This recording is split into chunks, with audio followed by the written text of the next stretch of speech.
여러분 안녕하십니까? 9월 마지막 주 예, 하나님의 말씀을 대언하도록 하겠습니다.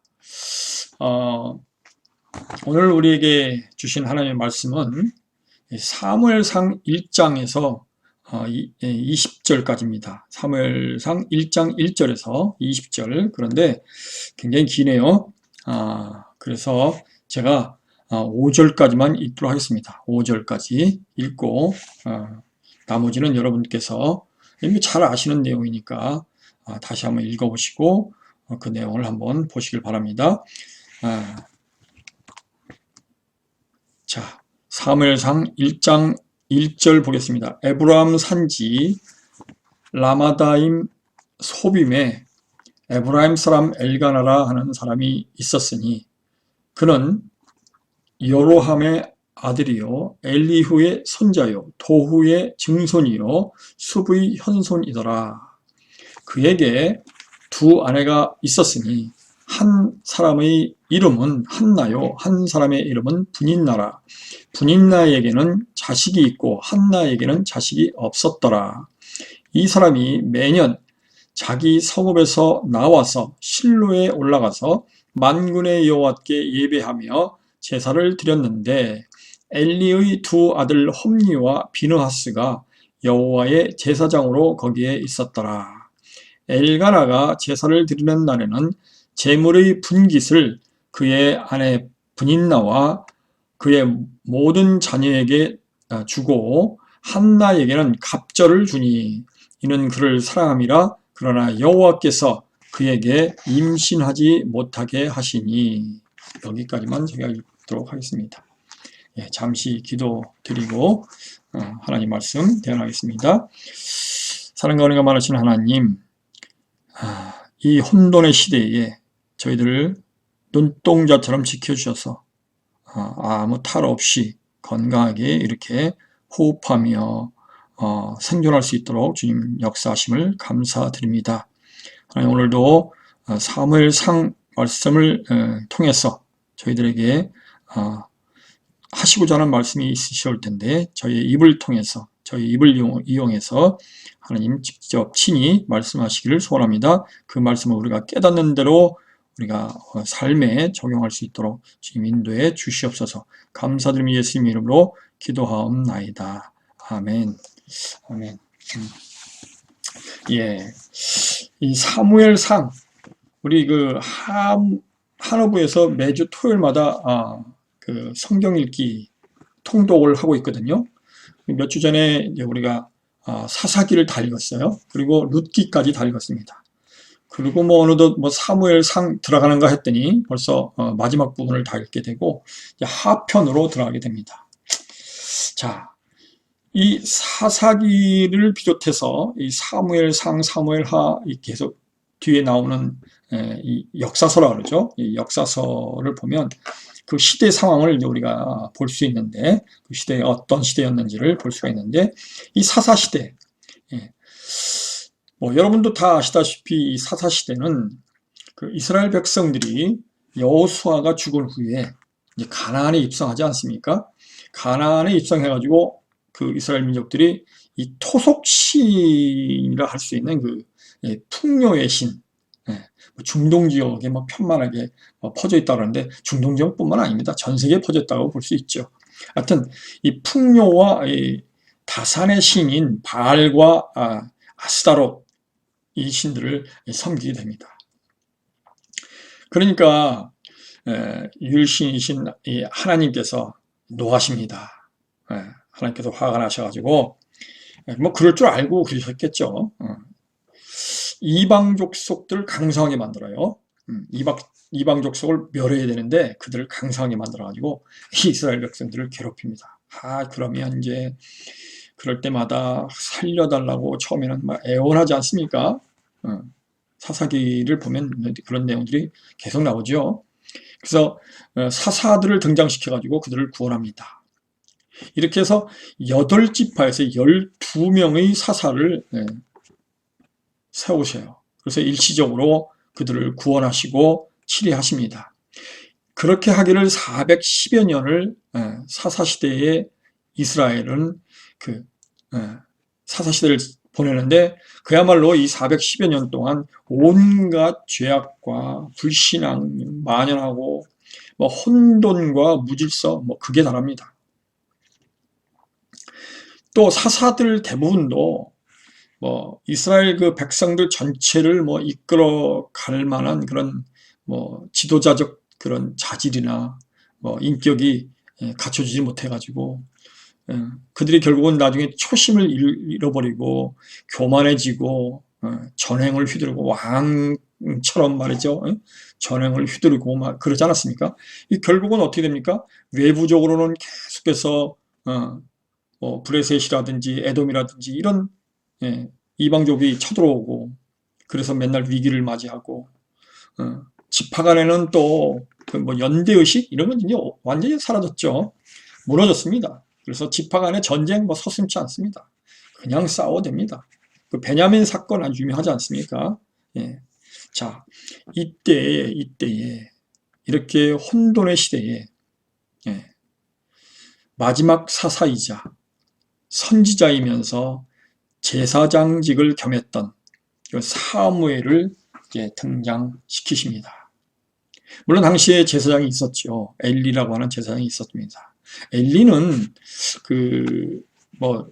이게 뭐 문헌에 나오는 얘기는 아닙니다만은 추정하기로 술을 좋아했던 것 같아요. 늘 술에 취해 있었던 사람이었던 것 같습니다. 어쨌든 그 엘리 제사장이 있었지만은 이 제사장직을 겸할 수 있는 그런 사무엘을 등장시킵니다. 그리고 이제 이 사무엘상부터 시작해서 그 왕정 시대가 시작되죠. 왕정 시대. 다시 말하면 사울을 왕으로 임명해서 이제 왕이 백성들을 다스리가는 그런 왕정 시대로 넘어가는 과도기적 시대를 기록하고 있어요. 그다음에 이제 다윗이 이제 등장하지 않습니까? 사무엘상 후반에 가서.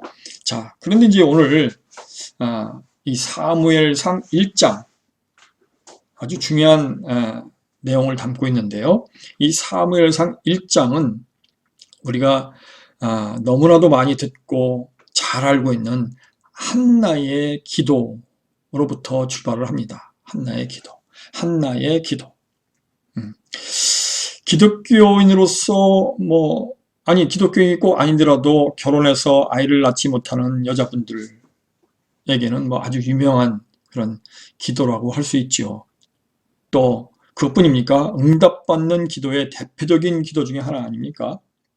기도의 모델, 표본이 되는 것 같아요. 그러니까 딱히 뭐 자식 낳기를 소원하지 않더라도 내 자식이 좋은 대학을 가기를 원한다든지 좋은 직장에 취직을 하고 싶다든지 또는 사업이 번창하기를 원한다든지 하여튼 그런 기도 응답으로 소원하는 일을 이루어지기를 기대하는 믿음으로 간절히 기도하는 그런 분들의 어떤 상징적인 모델이다 하는 겁니다. 여러분은 어떠십니까? 여러분 이 한나의 기도를 아직도 응답받는 기도 정도로만 여기고 계십니까? 거기에 머물러 계신가요? 아직도? 단순히 사람들이 염원하는 것을 이루기 위해서 정성으로 기도한다고 하면 꼭 그다지 요즘은 그다지 교회에 와서 하지 않아도 되지 않을까요? 꼭 기독교인이어만 되는 건 아니지 않습니까? 믿는 사람이든 안 믿는 사람이든 이 세상 모든 사람들이 특히 이슬람교인들, 불교인들, 힌두교인들, 할 거 없이 모든 종교인들 자신들이 염원하는 것을 이루기 위해서요, 자기들이 믿는 그 신에게 별의별 기도를 다 합니다. 염원하는 기도, 응답받는 기도. 제가 이제 한국에서 등산을 참 좋아했는데 등산을 자주 가잖아요. 이제 물을 좀 한 잔 얻어 먹으려고 사찰 비슷한 곳에 이렇게 갑니다. 그럼 거기 우물가가 있어요. 그리고 우물가 그 주변에 보면 아주 여러 가지 글귀들이 이렇게 적혀 있습니다. 그 배너라 그러죠. 배너가 이렇게 붙어 있어요. 뭐 보면은 뭐 자식 점지 받기 위한 뭐 100일 정성 기도 모임에 참여하라는 거죠. 그 다음에 또 뭐 고시 합격을 위한 뭐 1000배 기도 이런 내용들이 쭉 있어요. 고시 합격을 위해서 1000번을 이제 불상 앞에서 절을 한다는 거예요. 그런 기도 많습니다. 제가 그 인도네시아를 한번 방문했었는데, 인도네시아 자카르타에 가면 하루에 4번 정도, 한 4번, 5번 되는 것 같아요. 확성기에도 되고, 저 회당에서, 이슬람 사원에서 아주 그냥 자카르타 시내가 떠나갈 정도로 왕왕왕왕 됩니다. 그게 뭐 코란을 뭐 외우든지 아니면 기도 내용이래요, 그게. 그래서 그 자카르타 저 인도네시아 사람한테 물어봤어요. 이게 무슨 내용이냐? 그랬더니 어느 집에 지금 현재 뭐 딸이 결혼을 하는데 뭐 결혼 날짜 또 알라 신의 은혜 축복으로 결혼 날짜를 잘 받을 수 있게 이렇게 해달라. 그런 기도 내용이고 또 누구의 지금 뭐 취직을 해야 되는데 취업처를 좋은데 취직할 수 있도록 알라의 신의 은혜를 베풀어달라. 뭐 그런 내용이랍니다. 기도예요. 기도. 자, 그럼 이제 저한테 또 이렇게 얘기하죠. 그래도 우리는 기독교인으로 하나님께 진짜 신이신 하나님께 그렇게 기도를 드리잖아 라고 반문하시는 분도 계실지 모르겠어요. 여러분 이것 또한 한번 생각해 봐야 돼요. 혹시 천지를 주관하시고 다스리시는 그 하나님을 그런 다른 그 돌 깎아서 만든 우상이나 불상이나 또는 그들의 신념 속에 있는 그런 우상들처럼 하나님도 그렇게 혹시 여기고 계신 건 아닌가? 그런 하나님께 막 응답해달라고 내 소원 이루어달라고 그렇게 기도되는 거 아닌가? 그런 합리적인 의심을 해보게 된다는 겁니다. 자, 여러분 이렇게 기도를 드린다는 것이 다 잘못됐다라고 말씀하는 게 아니에요. 기도는 우리의 호흡과도 같은 것이니까 항상 기도하라 하셨지 않습니까? 항상 기도하는 게 맞습니다. 호흡하듯이 하나님과 대화하는 거니까요. 그런데 제가 늘 하는 말씀이 있지 않습니까? 기도 많이 합니다. 그런데 기도 내용이 뭐냐는 겁니다. 어떤 마음으로 기도하는 하느냐는 겁니다. 어떤 내용으로 하나님과 기도로 대화하고 있느냐 하는 것이 중요하다는 것이에요. 그거를 말하자는 겁니다. 포인트가 뭐냐 하는 겁니다. 지금 한나의 기도도 마찬가지예요. 자, 한번 이 내용을 한번 제가 간단하게 간추려 볼게요. 자, 사무엘의 그 출생 배경이 등장하는 사무엘의 출생 배경이 등장하는 내용에 한나의 기도가 처음 시작됩니다. 1장에 그 1장에 기록된 내용만 이렇게 잠시 보면 간단히 읽어보면 아주 단순하게 보입니다. 엘가나라는 사람이 뭐 한나라는 부인과 분인나라고 하는 부인이 있었는데 분인나는 아들을 쑥쑥 잘 낳는다. 그런데 한나는 아들이 없었다. 그런데 한나가 하나님께 아주 센 기도, 그냥 마음을 토해내는 그런 기도를 드렸더니 하나님께서 아들을 낳게 해주셔서 아들을 얻었다. 이렇게 평범한 이야기로 보이기도 합니다.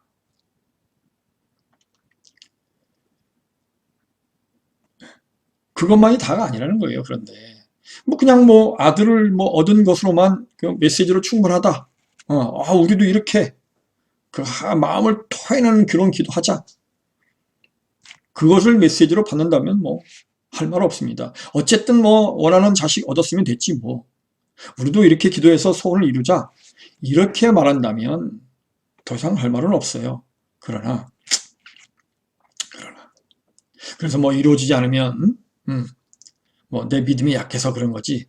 내 믿음이 부족해서 그러니까 금식하고 막 철야하고 통성으로 막 소나무라도 그냥 뽑을 듯이 주실 것을 믿습니다. 그러고 매달리는 기도 그렇게 하자. 이렇게 기도하자라고 그 수없이 외쳤던 분이 얼마 전에 돌아가셨던데. 그 기도가 잘못됐다는 것은 아닙니다. 오해하지 마시기 바랍니다. 내용이 문제라는 것이죠. 자, 분인나가 아들을 낳았다는 것을 위세를 떱니다.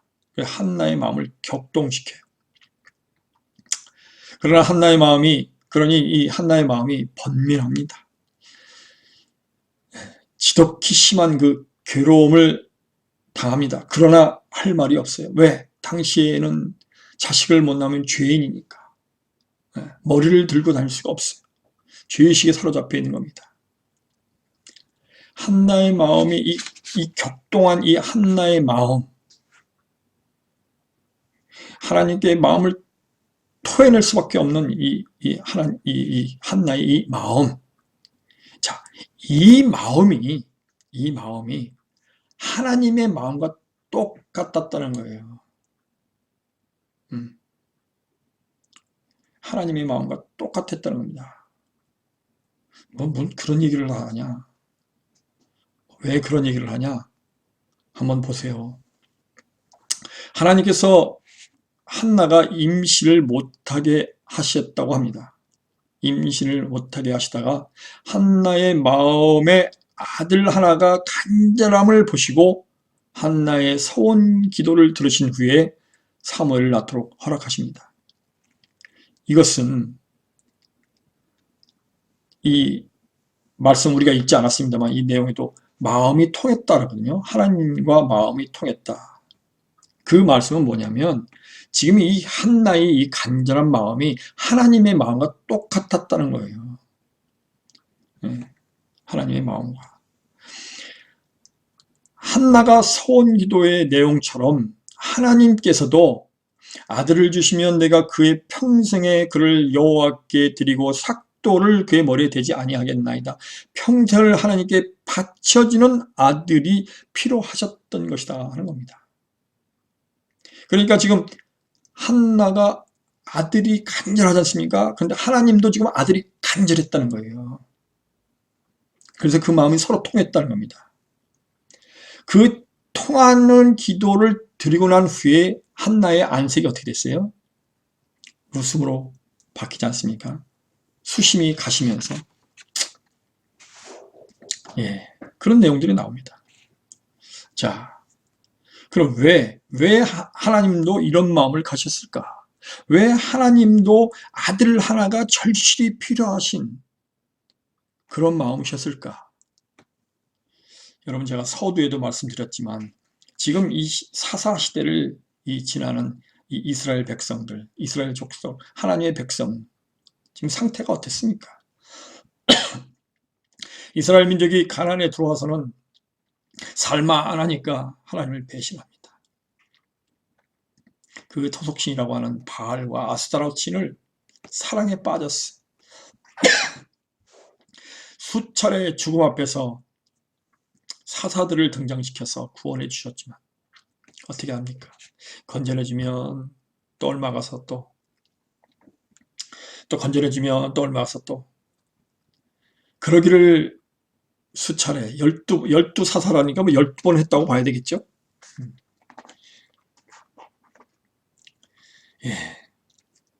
그런 시대를 지금 목격하고 계시는 겁니다. 지금 하나님께서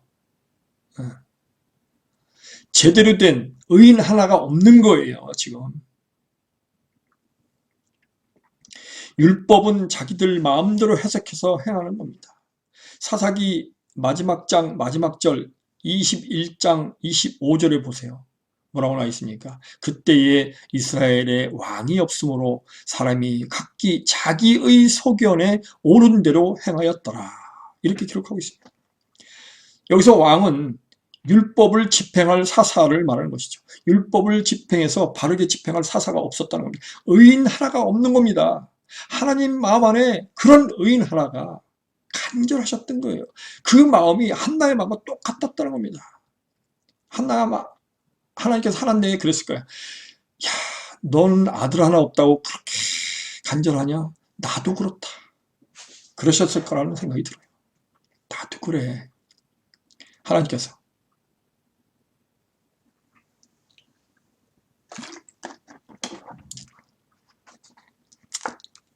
블레셋 족속이 수차례 공격을 합니다.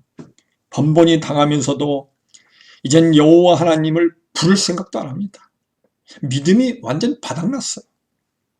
대항할 힘도 없습니다. 속수무책으로 당합니다. 그것뿐입니까? 심지어는 같은 족속끼리도 피비린내 나는 전쟁을 서슴지 않습니다. 싸움이 끊이질 않습니다. 압이 귀환이에요. 눈뜨고는 볼 수 없는 시대입니다. 풍요와 다산, 이것을 최고의 가치로 여기는 이 시대에 그것만 가치로 여기는 거예요. 이 가치 성취를 위해서 온갖 잡신들을 다 섬깁니다. 하나님 보시기에 다시 한번 노아 홍수 시대처럼 다시 한번 다 쓸어버리고 싶은 그런 심정이 아니었겠습니까?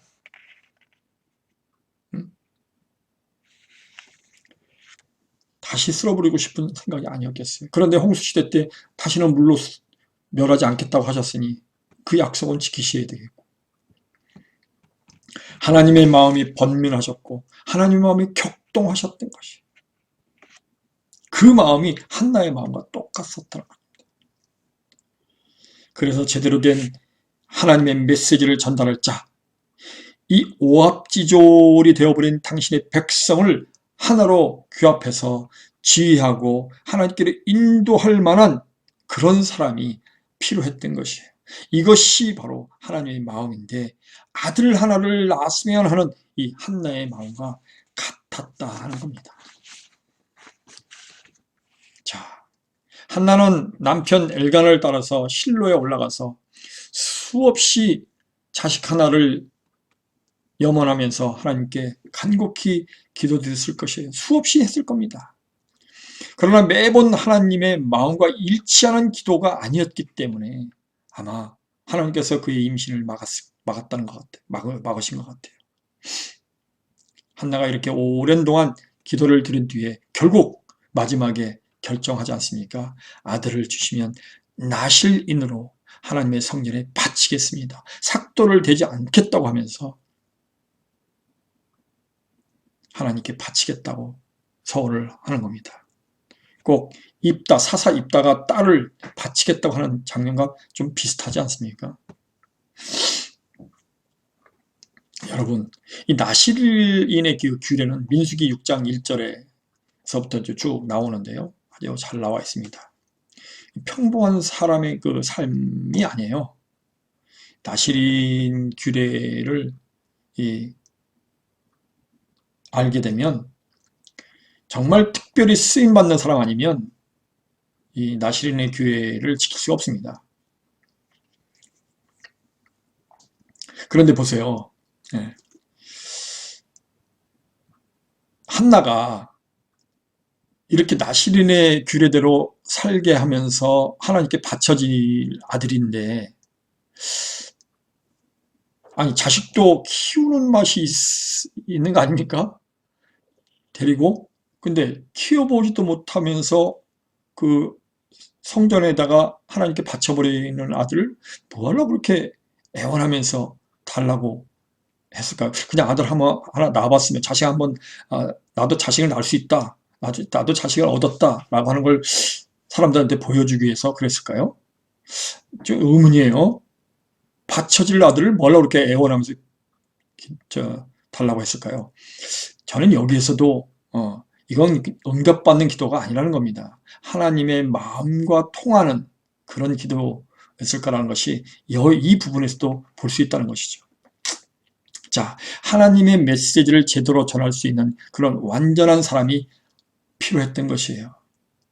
많은 사사들도 있었고 현재 제사장도 없는 것도 아니에요.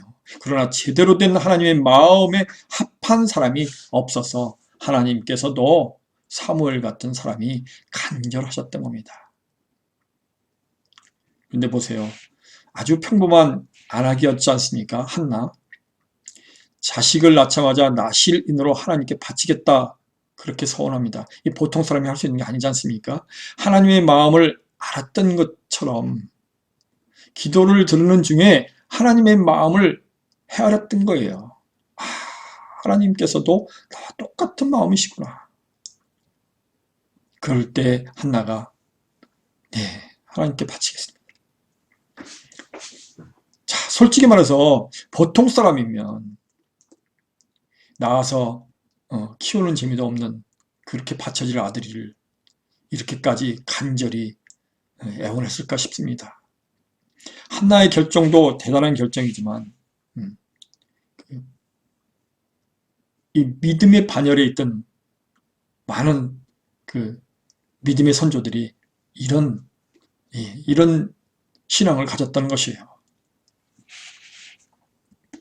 한나가 그냥 기도를 드려서 자식을 얻었다, 응답받는 기도를 했다, 이게 핵심이 아니라는 겁니다. 여러분, 이 사무엘이라고 하는 이름은요, 사무와 엘이라는 두 단어의 합성입니다. 성경에 나와 있는 대로 그 뜻은 내가 여호와께 구하였다, 이런 뜻입니다만은 그 히브리어 사전을 다시 자세히 들여다보면 여러 가지 뜻이 있어요. 뭐 듣다, 사무라는 말은 듣다, 샴이라는 말이죠. 샴, 말씀, 메시지 이렇게 해석이 되고 있습니다. 또 엘은 여러분 다 아시다시피 하나님을 말하지 않습니까? 그러니까 두 단어를 합치면 여호와 하나님의 말씀하시다, 여호와 하나님의 말씀을 듣다, 여호와 하나님의 말씀을 전하다, 그런 뜻이라는 겁니다. 이 사무엘이라는 뜻이. 그러니까 하나님의 메신저, 하나님의 메신저. 더 깊이 들여다보면 사무엘은 예수 그리스도의 예표라고 볼 수도 있겠다는 겁니다. 그런 메시지를, 하나님의 말씀을 직접 듣고 하나님의 말씀을 그대로 전하는 그런 메신저가 필요했던 것이에요. 하나님께서 당신의 마음에 합한 인물을 등장시키기 위해서 자식이 없어서, 아들이 없어서 번민하는 한나의 기도를 들으시고 당신의 마음과 일치함을 보시고 한나를 통해 그런 아들을 낳게 하셨다 하는 것입니다. 여기에 포인트가 있다는 겁니다. 사랑하는 성도 여러분, 저는 오늘 이 말씀, 이 사무엘상 1장을 통해서 한 가지만 메시지로 상고하면서 여러분과 나누고자 합니다. 여러분, 기도 많이 드려야 합니다. 호흡하듯이 하나님께 기도드리는 것이 맞습니다. 호흡하듯이 숨을 내쉬고 들이쉬는 것이 없으면 우리는 죽습니다. 기도가 없으면 죽어요, 우리는. 그런데 그 기도의 내용이 뭐냐는 거예요. 먼저 하나님의 마음을 좀 헤아려 보는, 하나님의 마음을 한번 여쭤보고 하나님께서 지금 무슨 생각을 하고 계시는지 그것을 먼저 하나님께 여쭙고 헤아릴 수 있는 그런 마음 자세로 기도를 드리는 것이 이 사무엘상 1장의 한나 기도의 핵심이라는 것을 말씀드릴 것이에요. 응답받기 원하는 기도는 기도가 아니다, 이런 말이 아닙니다. 그런 말씀을 하는 게 아니에요. 만일 하나님 마음에 제가 재벌이 돼가지고 그 모은 재물을 하나님께서 원하시는 곳에 더 쓰여지기를 원한다, 그 마음이 제 마음과 하나님 마음이 일치했다, 그러면 그 기도가 이루어지는 것이에요. 그게 기도라는 겁니다. 그게 재물뿐만이 아니라 다른 것도 다 마찬가지예요. 포인트는 뭐에 있습니까? 하나님의 마음과 통하는 기도 내용, 하나님의 마음과 통하는, 하나님의 마음과 일치, 그런 기도가 바로 한나의 기도였다 하는 것입니다. 여러분, 지금 이 시대는 어떻습니까? 이 시대도 사사시대와 버금갈 만큼 혼돈의 시대 아닙니까? 정말 하나님의 말씀을 정확하게 가감없이 그 하나님의 마음을 헤아려서 하나님이 말씀하시려 하는 것을 그대로 전달하는 메신저가 있습니까? 모두 다 소나무 뿌리라도 뽑을 듯이 그렇게 간절히 기도드리면 내가 소원하는 것이 이루어진다라고 그렇게 가르치고 있지는 않나요? 이 시대에 하나님께서는 무엇을 원하시는지 헤아리려고 하는 하나님의 사람이 과연 몇이나 되겠습니까? 저는 항상 제 머릿속에, 뇌리 속에 항상 스치는 것이 예수님께서 하신 말씀, 의인은 없을 때 하나도 없다. 내가 다시 올 때에 이 땅의 의인을 보겠느냐라고 하신 그 말씀이 계속 제 머리, 뇌를 떠나지 않습니다. 이 시대에서도 하나님께서는 분명히 그런 사람을 찾고 그런 사람을 나타나기를, 그런 사람이 있기를, 그런 하나님의 백성이 태어나기를 소원하고 계시고, 그래서 그런 사람을 낳기 위해서 하나님의 마음을 헤아려서 그런 기도를 드리는 그 사람들을 하나님은 지금도 찾고 계시고, 그것이 바로 진정한 신앙이, 그 신앙이 무엇이냐라고 계속 우리에게 묻고 계신다는 겁니다. 여러분, 살아계신 하나님, 살아 역사하시고 우리를 치료하시는 이 하나님, 천국이 실제하고 그래서 그곳에 내 마음을 둘 수 있는, 그것이 정말 믿어지고 사실하고 받아진다면 먼저 하나님께서 지금 이 시대를 보고 계시면서 이 시대에 원하시는 것이 무엇인지를 한 번쯤은 묻는 그런 기도를 드리는 저와 여러분이 되셨으면 합니다. 하나님과만 마음이 통해서 하나님의 역사가 정말로 여러분의 현실 속에 계속 나타남으로 우리에게 날마다 기쁘고 감사하고 평강이 임해서 우리의 안색이 늘 펴지는 그런 저와 여러분이 되시기를 간절히 축원합니다. 기도하겠습니다. 하나님, 사사시대와 버금갈 만큼 혼돈한 그런 시대에 우리가 살고 있습니다. 아직도 우리는 내가 원하는 것, 내 눈에 보기에 좋고 내가 갖기를 원하는 것, 높아지기를 원하고 넓어지기를 원하고 많아지기를 원하는 것들을 위해서 하나님의 뜻과는 상관없이 기도하고 있는 저희들 불쌍히 여겨 주시옵소서. 주님, 저희들이 하나님의 마음을 먼저 헤아리는 저희들 되게 하시고 하나님께서 생각하는 것이 무엇이며 하나님의 뜻이 어디에 있는지를 먼저 묻는, 그래서 응답받는 저희들에게 도와주시옵소서. 감사드리며 예수님 이름으로 기도하옵나이다. 아멘.